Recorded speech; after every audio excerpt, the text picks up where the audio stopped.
आपण मैंने जानते कि कलशर जो जल आम जो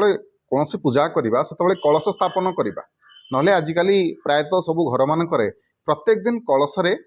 आंबपत्र टी फूलटे देकी कलश स्थापन करा तबे आपण मैंने जानते कि से जो कलशर जल को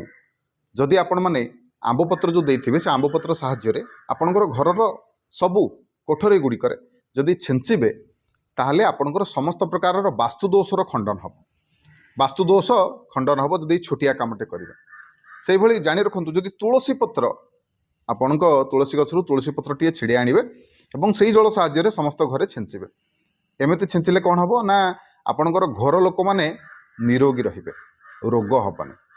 आ जो फूलटी देते से फूल साहाय्य जदि से जो जल को आपण घर भितर छेंचे ताले कौन हम जानते आपणकर परिवार समस्त सदस्य मान भितर एकता वृद्धि पाइब समस्तଙ୍କର मन गोटे हम